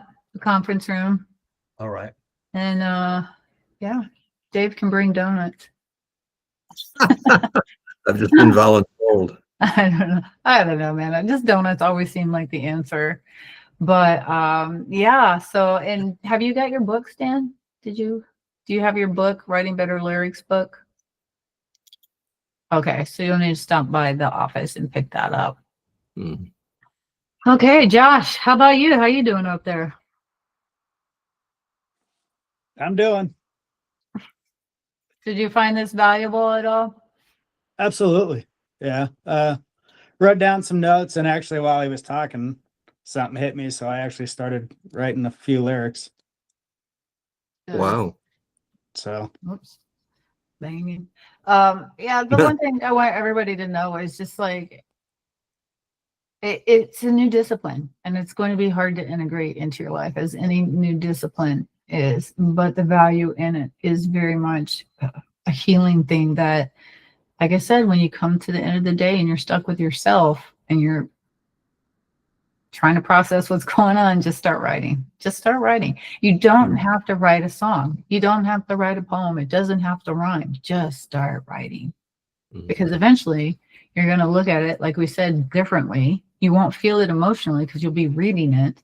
And then from there, lyrics will start to jump out at you. You know, and at the end of all of this, like if you're like, I still can't get a song, we will pair you with a songwriter. We will make sure that you're able to get the song, but you have to do the writing part. That's it. That's it. All right, guys. Does anybody have anything else for me? No, you guys are so quiet. Stan, you gonna play us a song? Did I see you out one time in a Heroes Encore t-shirt out by Tregaron Golf Course? Was that you? Oh my God, dang, dude. I almost wrecked my car. I was like, no, I No. saw a Heroes Encore shirt. That's where I live. Okay. So you'll see me in that area, and it's now my favorite shirt because it makes my arms look big. And just to be vain if I can, but it just it fits loose in the belly, which is now good, but it fits really tight in the shoulders.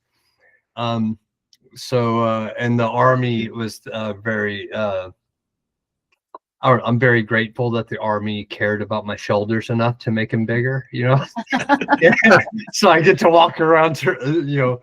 Dude, I was like, who's that guy? What's happening? My daughter's like, on the road, stay on the road. And what's funny is I walk my dogs through that area, and random people will just stop and they'll say they've saw me or has seen me. Either at the VA, or sometimes I go down to New Visions to talk with some cats there, usually pretty interesting, sometimes not, sometimes scary, but I go down there and so they'll say they see me around or whatever. But that's cool that you were in this area and you saw. Yeah, I'm over in Two Springs, so just up the street. Oh, yeah. Yeah. Just been living here for the past 26 years of my life. Yeah, I live here and I don't golf at all. I don't know why I live on a golf course. I've never picked up a golf club ever. That's hilarious. Yeah, Dave lives north. Right down the hill. Yeah, right down the hill. Yeah, of the golf course there. Golden Hills. Give me a minute. I was going to say Tregaron, Stonecroft. Stonecroft. All right. Yeah, we're all neighbors. Look at that. Look at that. Well, I don't have anything else for you guys. Like I said, if you need me, the website is over here in the comments. If I will also send it out in an email. Any That's feedback you have on this would be great. If you want to shoot me some, hey, Max, I got this, I got that, and I'll pass it on to him. I'm gonna put a thank you together for him. So that's it. That's the show. great. Taylor, thanks for all you shared. If I can say that, you and Jake said some things that I know I'm going to process more later. That was very good to hear and powerful. For nothing else, it makes you realize you're not alone, right? So I'm looking forward to hearing what Jake and Josh, what you were just saying you're writing. I'm looking forward to hearing that. Because it makes us feel not alone, you know what I mean? Like, oh, here's another veteran writing some cool shit, I don't know if it's cool, but I'm writing it. I'm down, brother. I hope you don't feel like you don't have to write about your trauma. You don't and you can write about your trauma and you don't have to share it. Like, just don't ever feel like we're trying to exploit that about you. But definitely, if it's helping you on a healing journey to write about that stuff, we will be very sensitive to how you want to go about that. But being authentic and realizing you're not alone, those are very important aspects. I mean, these are conversations I wasn't hearing before. When I went into my crisis, looking back, I'm like, duh. This all makes sense. It should not be that easy to drop 20 pounds, but there just wasn't conversations going on. And the thing was, at this point, I had been leading our chapter with Guitars for Vets for a while, and I've been telling everybody, don't hide, don't be ashamed, don't feel guilty. And then here I was feeling all of those things, and my immediate instinct was to hide and shame and not tell anybody. And then I just heard another voice go, "You're a freaking hypocrite." I was like, "Oh, I guess I kind of am."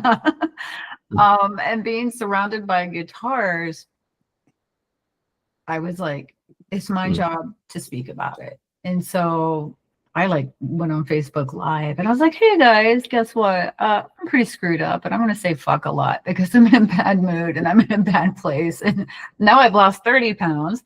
I'm going through divorce. Poor Dave. Dave held me up through all of this, for Pete's sake. Him and Jim were just pillars for me during that time because, life keeps going. You still have to find some friggin' way to function. And at the same time, I friggin' got COVID. One of my friends who came over to comfort me called me the next day and was like, "Hey, by the way, we just tested positive for COVID." That was a whole friggin' new layer of hell.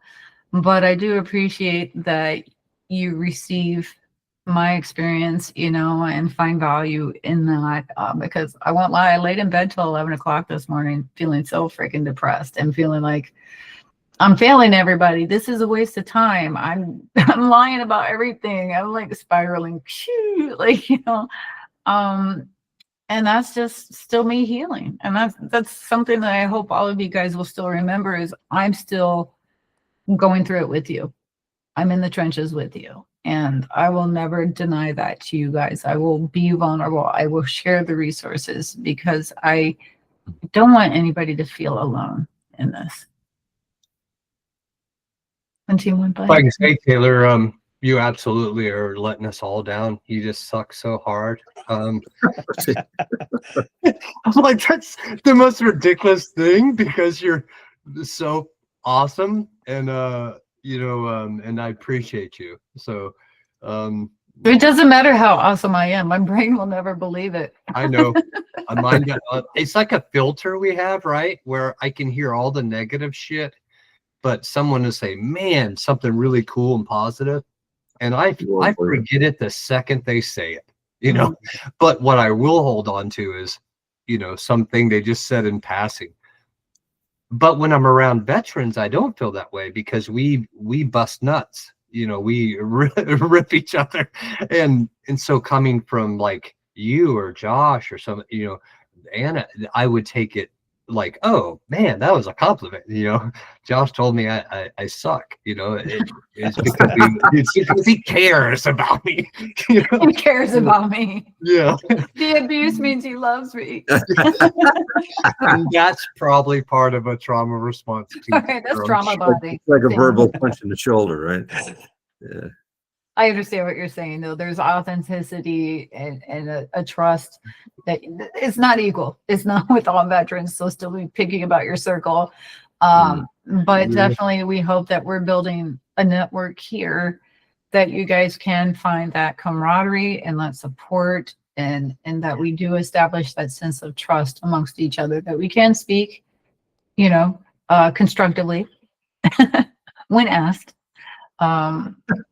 Who knows where this is all going to go? We're just kind of making it up as we go. Yep. All right. Well, thank you for that, Stan. And if you ever need to do a research project or anything, keep us in mind. Because I really do want us to be under research. Like all of you guys are like case studies, and it's nothing new. There's nothing new under the sun that we're doing. The one thing that is different about our program is this. All the programs that I've participated in have been very episodic. It's been 1 day here, 3 days there. And then I come back to myself. And it was good for a minute. You know what I mean? Yeah. This 9-month program, everybody's like, it's going to fail. It's 9 months. And I'm like, probably. But my thought process is this. I tell people that though I've never fought addiction or sobriety, I have to treat my mental health just like that. I have to wake up every morning and choose I was in bed till 11 wrestling with my mental health this morning, telling myself like, don't stay stuck here, get in a positive mindset, find something on YouTube that's going to help change the way I'm thinking. The 9-month part of that is because, Dave, you can attest to this. When we did a 10-week program, Michael, you can attest to this, Heather. It was 10 weeks and then poof, you were gone. It was like, into the breach. Okay, cool. I've got a guitar, but now I can't sing and play at the same time. And now I can't sit with other people and keep up, And so basically we're just giving you something and you still don't know how to use it. So it's training you to be a performer. We're just ensuring also that you're building a community and you are connected and you are finding resources that you need and the support, or even just in conversation like this, you hear a tidbit of knowledge that maybe you didn't know before. And now tomorrow is a little bit better, I don't know. Still developing it, but I do hope that maybe we can find programs that require a little more support. Investment would be the word. Investment of time and mentorship and support till it's like learning to ride a bike. Get the training wheels, you got your parents standing there and you're like coaching you the whole time. You can do it, you can do it, you can do it. And you're like, okay, but don't let go. And the next thing you know, you're able to do it. And that's how I see this. And it's just been in my own life that I've held myself to that standard, that I have to keep going. Even if I think it's not making a difference, I have to believe that eventually I'm going to be able to ride that bike, It's not so much about the performing part of it. It's overcoming the anxiety. It's overcoming the fear. It's overcoming those voices that say, don't quit, give up, walk away. That sense of defeat, or I've let myself down. Like we're trying to overcome that. And then it's standing in front of our friends, in front of our families, and showing that we still have value. We still have things to give. We haven't given up on ourselves. And at the end of the day, this has been the most important part of my journey. My kids have seen me at my worst. And I vowed that I will not leave this world till they've seen me at my best. Because as we can pass along trauma, we can pass along healing. And that's where I'm going with all of this. But, you guys will be the ones to tell me if I'm crazy or not at the end of all of this. But I hope. I think you're amazing. You're doing amazing. I mean, I never thought I'd be here, if you want my honest opinion. So here I am. We're glad you're here. And I Oh, yeah. certainly couldn't do it without Anna and David and Jim and Jordan and Nancy and all the people at the NVSC. Like it takes everybody. You know, I'm just the one to sign the paperwork and take the fall. That's it. But ultimately, it's all of us. It's all of you. And I do appreciate you and hear you and hope that I can continue to be that person. This is better in group therapy. Like you were talking earlier, when you're in a group and you're just sitting around and you're listening to everyone's drama, and I don't, maybe if other people get a lot out of that, I don't. But this group therapy where the focus is the music, you know, I just happen to come to play music with some shit that sucks, but that I can I feel like I'm being taught, I'm not there yet, but being taught how to take that. How do I word this? I'm taking chicken shit and I'm turning it into chicken salad. That's Oh my God. you know, it's pretty amazing. That's a magic trick. Right? And Wow, that's visual. yeah, I'm a kind of visual cat. I thought you were going to say and turning it into fertilizer, and I was going to be like, yes, that's good. But to be able to be and Jim will tell you, I think half the time we met, we were talking about heavy shit. And then in between that, we were playing some Bob Dylan, you know, you know, so it lessens it and it makes it to where the sharing is just kind of a side feature. The main feature is expressing yourself through music. And now I pick up a guitar. You're talking about learning how to ride a bike. You know, I feel like I'm waiting on Geppetto to tell me I'm a real boy. You know, I can really play, you know. And but now when I pick up the guitar, I just tell myself, and I think it's something that Jim had said to me. I tell myself, hey, Stan, you're a guitar player. You know, and it changes the way I approach the guitar then, you know, instead of being down on myself. Hey, you suck at this, but you're just going to keep going, you know, because of the persistence.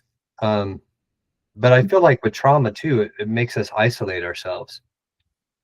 You can't isolate yourself if you're showing up and getting on a stage with a bunch of other dudes, you know, and I'm strumming a Neil Young song, you know.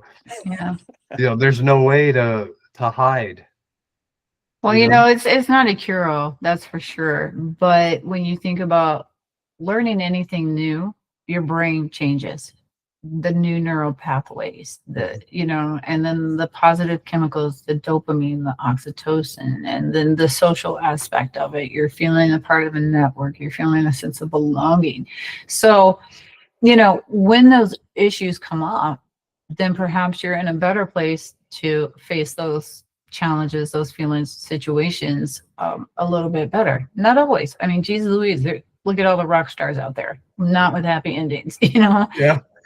So it's all on the person. This is about, again, look up transmutation. And, you know, we talk about transformation a lot and transportation, but, you know, it's putting purpose to your pain. Yeah. I have pain, but if I can make that pain make sense, then that pain doesn't own me. I own that pain. I like that.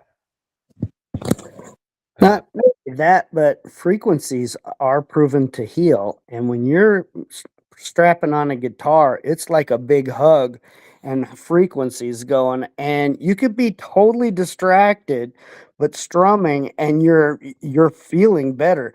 That loneliness goes away. All of a sudden you're part of something again. The guitar is so easy to have by the bedside or by the sofa or and it's amazing how it can actually turn around and you're focusing on things that are more healing as opposed to, I mean, even if you're playing a sad song, that it's a release. It's a but it's a release in harmony. You're not alone. That guitar is a living thing. It's really cool. I love it. That's the best instrument out there. When you said the strap is like giving a hug, I don't know why, Mike. I just thought, man, I can't wait to see you. I'm gonna hug you. Whether you want it or not, here I come. You're gonna wear me like a guitar strap, brother. This is getting weird. I'm at the PA all day long. With consent. Okay. Yeah, consent. Yes, yes. No I problem. want to say one thing, a little TMI maybe. I am now 375 days sober. Oh, congratulations. And, and getting sober, I was told that creates a vacuum because I'm taking this thing that used to provide me a lot of, well, it was my whole life, right? And when it left, I needed to replace it with something. I chose to replace it with a guitar, instead of other shit, the guitar and then school. And I feel like that is a bonus as well, because when we get rid of our trauma, you were saying earlier, it's like a friend that's been with us for however long. And our ways of dealing with trauma, man, that's like the fight or flight you're talking about earlier, Taylor.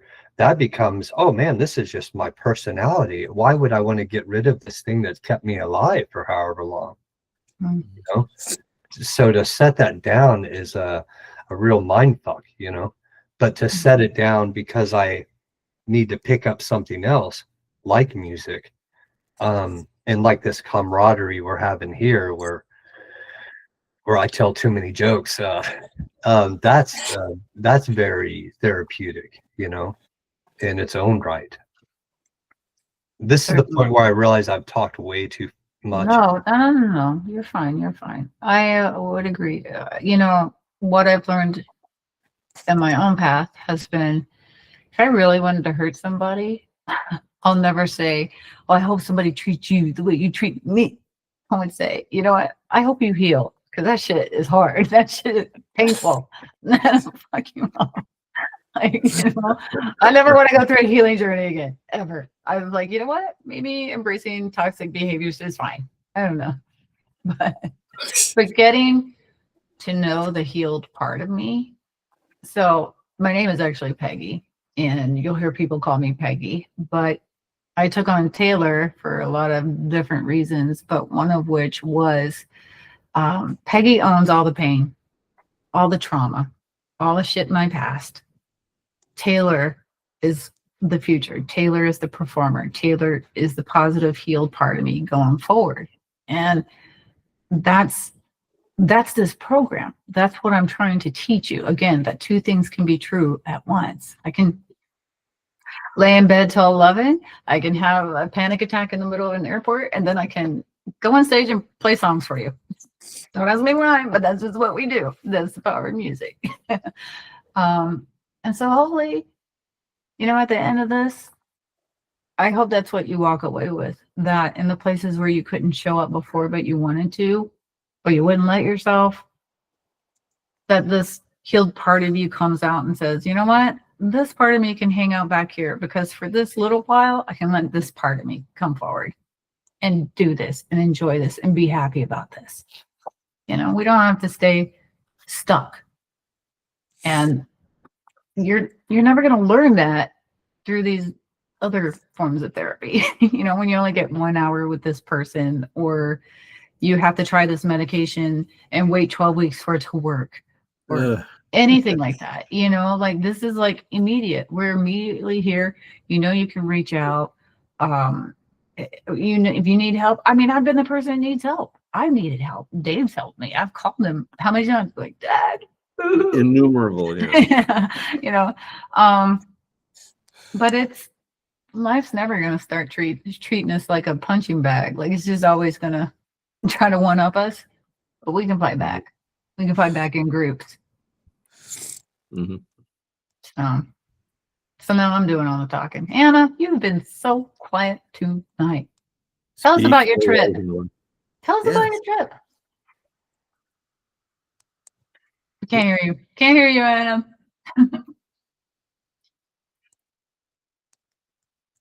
Yeah. No, I was saying I no longer have anxiety attacks when I look at U-Haul, so. Yeah. No, my brother and his wife, very supportive. It was a good trip. We accomplished what we set out to do. And so now I can just take a little bit of breathing room before I begin tackling the next project, which is the RV. And yeah, it's all good. It's all good. Gadget company the whole time here. Yeah. You plan on keeping the RV in? Gadget. My boy. Yeah. Did you see anything, meet anyone on your adventures out there and back?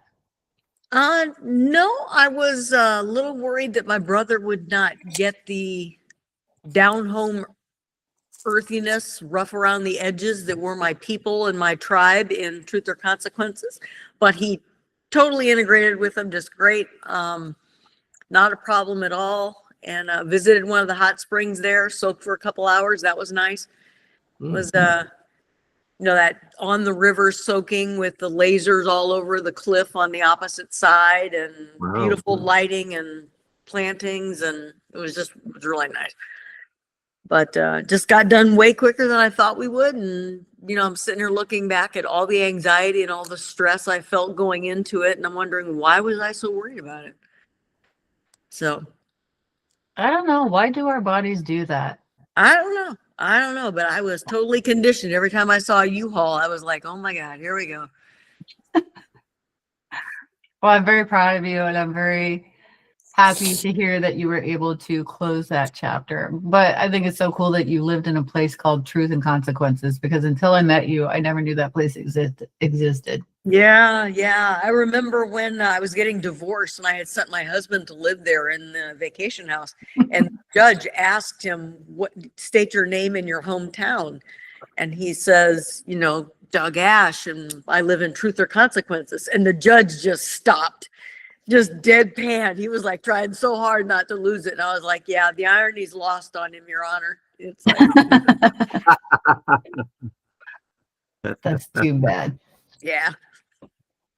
Oh man. Well, that's so great. I'm happy to hear that. Yeah. Anyhow, it was great. Thanks everybody for sharing tonight. You know, I took away a lot of little tidbits and pearls of wisdom and stuff like that. So I had my notebook going here, as well as eating some popcorn and chilling with the cat. So it was, I think, a good night. It was time well invested. Thank you for the gift of your insights and the gift of your time. Absolutely. And if I did my job right, I was able to record this and get a transcript. Yeah. So. Good. All right, guys. Warning that it was AI generated. And I saw you with your camera trying to take a picture. And I was I'm like, Shift Command 3 takes a screenshot so you can see exactly what we all look like. That's hilarious. Yeah, you busted me on that one. Thanks for the tip. Did you see me looking for the buttons too? I was like, where are they? Yeah, on a Mac, Shift Command 3 will take you a whole screenshot. Oh, I'm learning so much every day. Yeah. All right, guys. Well, I'm going to get All out right, here. kids. Everybody have a good night. You too. Thanks, you as well. Take care, See you guys. tomorrow. See you Have later. a good night. Thank you guys so much. Thank you, Taylor. You're Thank welcome. you. Okay, bye-bye. Bye-bye.